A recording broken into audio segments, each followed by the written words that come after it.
What is going on, Pokemon fans? Welcome back to Paul's Wrath. My name is JD, and today we're doing another rendition of What If Wednesday, where we take a Pokemon, modify it, whether through this moveset, whether it's typing, and then play through and see how much better it can do in a solo run challenge of Pokemon Blue. Some Pokemon have a huge impact when we make the changes, like when we did Butterfree, but we made it Bug Psychic, and some Pokemon have no change at all, like when we did Gyarados as Water Dragon. The Pokemon we're playing through today is Aerodactyl.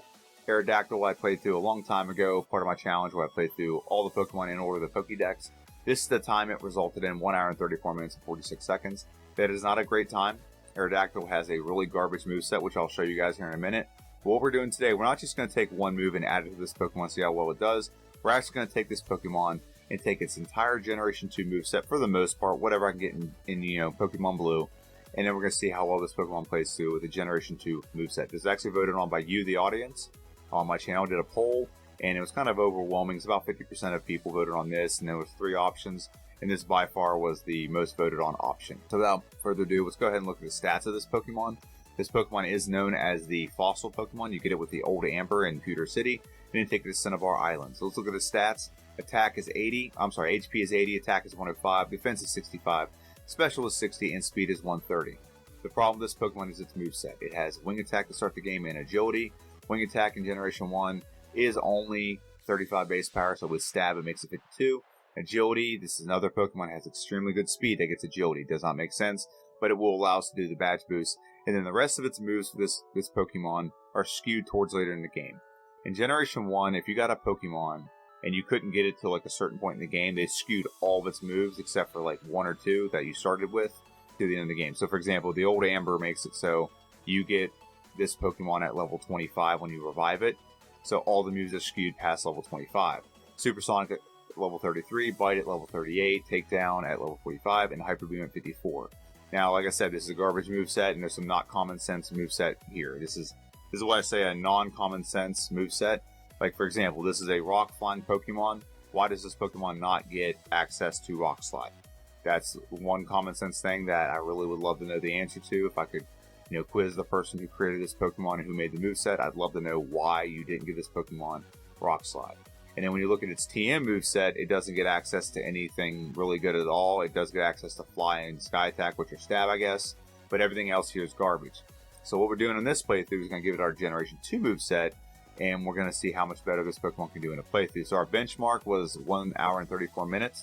See how much better we're going to do. I think we're going to do pretty good, and I think the real playthrough we do in a while down the road when we do all the rock type Pokemon is going to be a lot more telling of what the real expectation is. But I think it's going to be somewhere in between our time today and what we did a long time ago. The moveset in Generation 2 is what we're modifying. We're still getting Wing Attack. We're still going to start with Agility. In Generation 2 and on, Wing Attack is a 60 base power move, not 35. That part we won't be modifying. Starting moves are not going to change, but instead of getting Bite at level 33 or 35 or whatever it was, we're going to get Bite at level 15. It's going to give us another move. It's going to make it so we don't have to heal as often. But it's also a move that's not flying. So whatever, if something's resisted to flying, we do have a counter we can do. We can do Bite. And that's a 60 base power normal move in Generation 1. 100% accurate. We're not going to worry about Supersonic. I'm not too concerned. And then at level 29, we're going to get Ancient Power. Now, we're not going to actually use Ancient Power. We're going to substitute in Rock Slide. We don't have access to Ancient Power in Generation 1. It wasn't made till Generation 2. But Rock Slide will be a good substitution. It should get this move anyway. Kind of has some trade-off. It's a little bit more powerful than Ancient Power. However, it's only 90% accurate compared to Ancient Power being 100% accurate.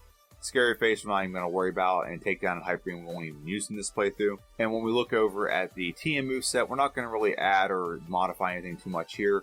But we do have one move we're going to add that we get access to in Generation 1, and that is Earthquake. So this Pokemon really only changing 3 things. We're going to get Bite at level 15. We're going to get Rock Slide at level 29, and we're going to access Earthquake whenever we can pick it up in the game. Those are the big modifiers we have. And to be honest, I don't think it's going to make this Pokemon like a top tier Pokemon, but I do think it's going to significantly make it a lot better than 1 hour and 34 minutes. Without further ado, let's go ahead and dive into the actual playthrough of this Pokemon. And the first battle is against our rival as per tradition. Our Pokemon's name is Dak, and we face a Squirtle. Our rival's name is Lycansub. And we gave it Squirtle, obviously, because we're a rock type. It's a water type, makes sense. So we beat our rival pretty handily and move right on to the Bug Forest, and we're going to face some of the bugs in here. Now, we have Wing Attack. It should be super effective and one-shot everything, but it doesn't because our stats aren't that high at this moment. Wing Attack on the Caterpie, critical hit.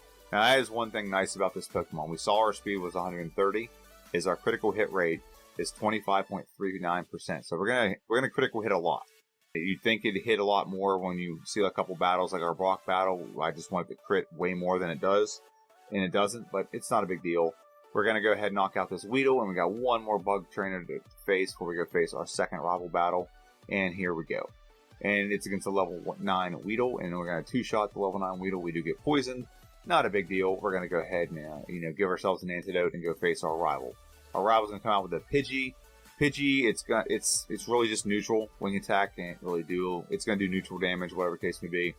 And so we get a two-shot on the Pidgey. Did not get Sand Attack. That could have really put this battle off the rails and off the hinges. But we end up beating the rival, and we're going to move right on to Brock's Gym, where we're going to face the Moonlight Year's trainer. The first Pokemon we're going to face is Diglett. Diglett will go down to 2 wing attacks. Very good. And in Sandshrew, we just don't want to get Sand Attack here. If we get Sand Attack, that could be really detrimental. But we get 2 critical hits, and we get a third hit. Knock out the Sandshrew. We're going to leave and come right back and face Brock. We're at level 12. Like I said, slow level up route. I didn't mention that earlier. We are on a slow level up route.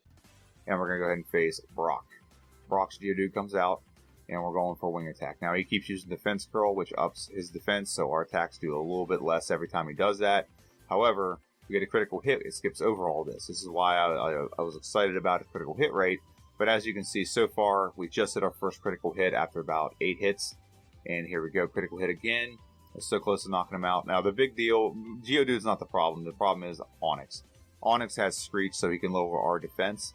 And then his tackle gets more and more powerful throughout the course of the battle. Wing Attack's doing a decent amount to Onix. And as you see, our critical hit does a little bit better, but it's not a lot. Now, the good news is we do have Agility. So whenever Onix goes for Bide, we can go for Agility, so we're not attacking in the Bide. If you don't know what Bide does, I mentioned this in every video, Bide takes, once it's initiated, it takes the next 2 or 3 hits it takes and deals back that damage double. So if we hit Wing Attack twice and do 6 damage each time, and he does, 3 hit, it's going to deal back, not 18, but it's going to deal back 36 damage. And so we outpace the Onix, we knock him out, we beat Brock Wakanda forever, and with that victory, we're going to go and head to Mount Moon. And we're going to take on the Super Duper Nerd who's protecting his fossils. We did add Bite on Route 3.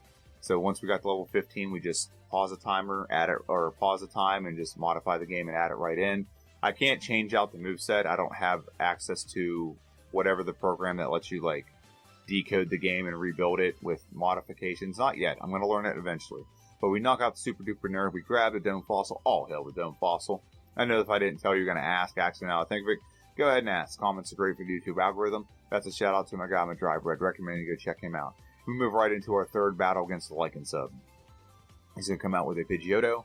Now, Agility will up our speed, yes, but it also does the Badge Boost glitch. Brock's Badge gives us a 12% boost in our attack stat. So every time we modify our speed, it will modify our attack stat by 12%. And that leaves us to the point where we get the Squirtle and Bite's a 2-shot. We knock out our rival. And that moves us right into our next battle, which is against Misty. Now, this is our first attempt at Misty. We're going to lose here. We're only at level 23. We will outspeed Misty. That's not a problem. The problem is we are Rock type, and any water move she does is going to be super effective. Like that right there, now we're down to pretty much half health, and Starmie's going to one-shot us. So we're not powerful enough to take her on. It's no big deal. We can just go fight the SSN with our rival number 4. And we're going to take him on in Agility is what we're going to start the battle with. Oh, no, we're not. We're going to Bite, and we're going to critical hit, which is good. We could have modified there, but I guess we're going to get through this battle without it. Bite on the Kadabra, very good.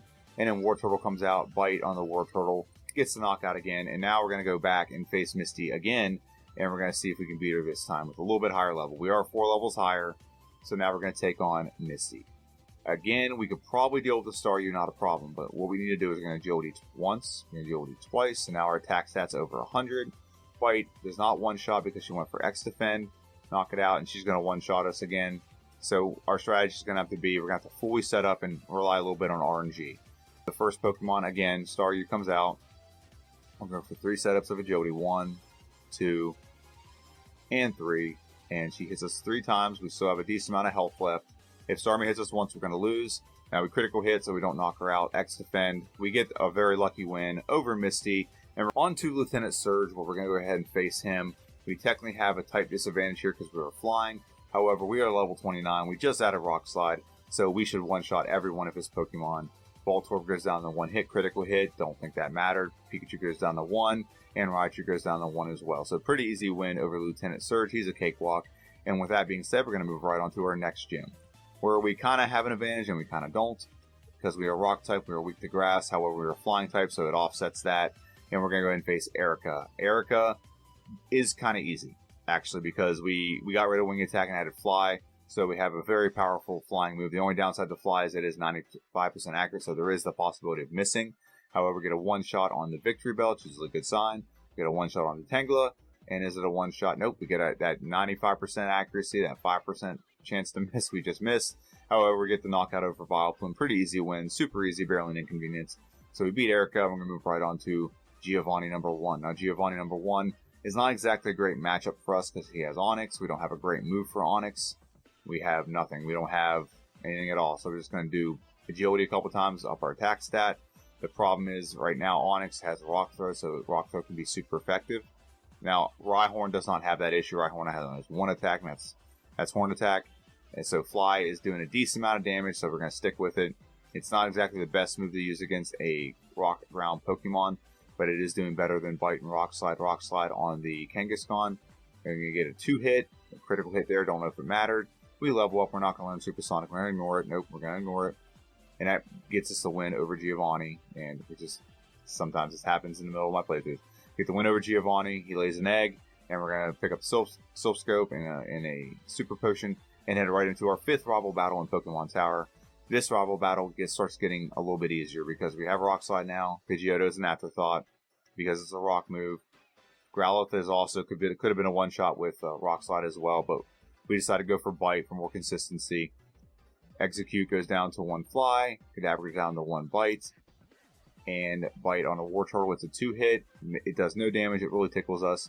And we move right on from this battle right into our battle against Koga. Now, Koga is the Poison Gym leader. We do have a super effective move. The only question, actually, I have 2 super effective moves. Rock Slide and Earthquake are both effective against Poison type. Actually, I'm sorry.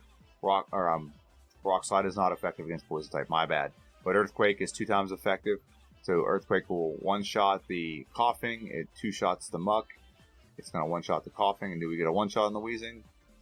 We do not. Critical hit. So close to a knockout. We do get poisoned, but not a big deal. We knock out Wheezing. We beat Koga. And that leads us right into our next battle, which is going to be against Blaine. Blaine is the Fire Gym leader. I thought it would be smart to go in here because we don't have any weaknesses to Blaine. We have Earthquake, which is 2 times effective, and Rock Slide's even 2 times effective as well. Earthquake's going to one-shot the Growlithe. Earthquake's going to one-shot the Ponyta. Unless we get a critical hit, Earthquake's going to one-shot the Rapidash, and the last Pokemon is Arcanine a one-shot. It is not. However, we're going to use Earthquake again, knock it out. Took a little bit of damage from Takedown, but we beat Blaine, and that leads us right into our next battle, which is against our rival in Silphco. Our rival's going to come out with a Pidgeot,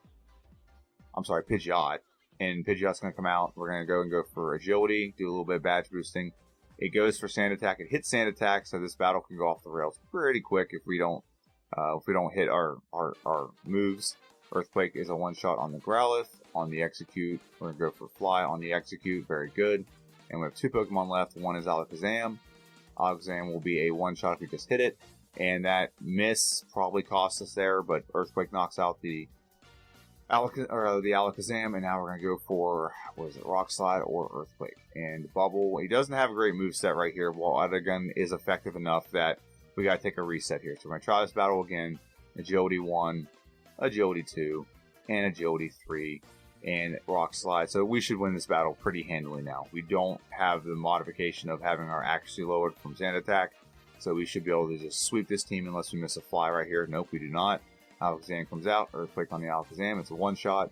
And Blastoise, this is a one-shot. It is not. Water Gun actually is a critical hit there. Wow, that was insane how much damage Water Gun did. I don't think I've ever had a battle where Water Gun did that much damage. And so that being said, we move on to Giovanni number 2. 2 Giovanni, making sure we healed up. And now we're going to go ahead and face Giovanni. Giovanni has a pretty decent team here, but he just doesn't have great moves for them. Rhyhorn comes out. That's the first Pokemon. We'll go for Agility. And we'll go for Earthquake. It's going to knock out the Rhyhorn. Earthquake is going to knock out the Kangaskhan. It does not, but we get a 2-hit knockout nonetheless. We have 2 Earthquakes left. We're out of Earthquakes now. So now we got to find something else to knock out Nidoqueen. So we're going to use, nope, we miss Rock Slide. And Giovanni goes for Guard Spec, which means we're probably going to win this battle. Rock Slide again. We're not doing that much damage, are we? And come on. One more time. And there we go. We get the knockout. Get the win over Giovanni, number 2. And that leads us right into our battle against Sabrina. Sabrina is the Psychic Gym leader. And we're going to face her. And we just go for broke. We can knock out this Pokemon for her pretty quick. And Sabrina leads out with a Kadabra. Sabrina and her whip. Earthquake on the Kadabra. Earthquake on the Mr. Mime. Venomoth can screw us up here if we don't knock it out. Stun Spores, now we're paralyzed. And I'm pretty confident we take a loss here. We take a loss because we are not going, and he lowers our special anyway. We get critical hit by a Psybeam, so that means we got to face her again. So this time we're just going to take a little bit more time and go for more setup. 2 setups. So now we'll do more damage. Earthquake on the Kadabra. We're down to very low health so quickly in this battle. That's kind of insane. We're going to go for Rock Slide on the Venomoth. It's a one-shot. And Alakazam is going to be a one-shot with Earthquake. So we get the win over Sabrina and her whip. And that leads us right into our final gym leader, which is Giovanni number 3. He's going to come out and lead with a Rhyhorn. We don't have a great move. Actually, no, we don't. We do. We have a great move for this. In a playthrough where we don't have these modified moves, this battle is very hard because you don't have anything really that can hit Rhyhorn. And so Earthquake is a one-shot after 3 setups. Earthquake is a one-shot on the Dugtrio. Is Earthquake a one-shot on Nidoqueen? It is. Nidoking comes out. Is it a one-shot? It is. Last Pokemon, Rhydon. And Earthquake looks like it's going to be about a 3-shot, which is not good for us. So now we're out of power points, and Rock Slide does not get the knockout. We do get the win eventually, though. Beat Giovanni, move right on to our last rival battle. Rival number 7, right before the Elite Four, and he's going to lead out with a Pidgeot. Now, Pidgeot is a good Pokemon to set up on because he really can't do anything to us. He has Quick Attack and Wing Attack, both things that we were pretty much resisted to. So we're going to go ahead and hit Agility a couple times. We're going to go for Rock Slide on the Pidgeot. It's a one-shot. Rhyhorn, it's Earthquake's a one-shot. Critical hit. Skipped over all of our stat modifications, but we'll take the knockout nonetheless. Execute comes out. We should be going for Fly on the Execute. There we go. Knock it out. No critical hit there. Earthquake, knock it out. No Rock Slide. Either one. Knock it out. Now here's the problem, is I should have gone for Earthquake, and so it hits a Hydro Pump. And here's kind of an annoying thing about this Pokemon. It hits 2 back-to-back Hydro Pumps. Hydro Pump is an 80% accurate move. And anytime I've ever done Hydro Pump, it's like pretty much always misses. It's not 80%, it feels like 50% most of the time when I'm using that move. But he hits 2 back-to-back, gets the knockout, gets the win. And so we got to face him one more time. So nothing changes. We're still going to set up on the Pidgeot. So we get 3 set up. We get no damage taken. Rock Slide misses. Yay, that's fun. And we knock out the Pidgeot with a Rock Slide. Rhyhorn comes out. We're going to use Earthquake. You don't need the critical hit to knock it out. We don't need a critical hit to knock out the Growlithe. We use Fly on Execute. And now we're going to go for Earthquake on the Alakazam. Knockout, very good. So stick with Earthquake. And why are we going for Rock Slide? It's a little bit more power. That's why, but I don't know why we're going for Rock Slide. We should go for Earthquake. The accuracy is not worth it to switch it up. So after that battle, we head right into the Elite Four. We're going to look at our stats and stuff really quick before we head in. Our stats are Attacks 168, Defense 122, Speed is 196, and Special is 117. The stats that are modified are in-battle stats in the bottom left corner. Attacks 189, Defense 137, Speed is 220, and Special is 131. And we're going to look at our moveset. It hasn't changed. We're not going to change it. Actually, I'm just going to pause it. Rock Slide, Earthquake, Agility, and Fly. That's what we're going to go in with. That's what we modified this game to be able to do. So let's go ahead and face Lorelei. Lorelei will come out with a Dugong Gong Gong, and Dugong Gong Gong is going to go for Aurora Beam because, you know, it's a nice move and we're flying rock type, so it's super effective. Rock Slide on the Cloyster, very good. Slowbro comes out. All it has is really Water Gun to hit us with, which it can do a lot of damage if it gets a crit, so that can be a problem.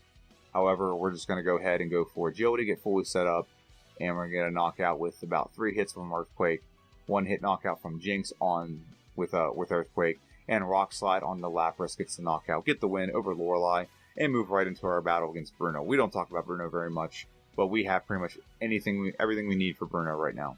Go for Agility, just to get our stats boosted a little bit. But we're going to level up here in a second, so it's all going to go away. And we're going to go for Fly on the Hitmonchan. As long as we hit, we're going to knock out every one of these Pokemon without any kind of issues at all. And we miss a Fly right there.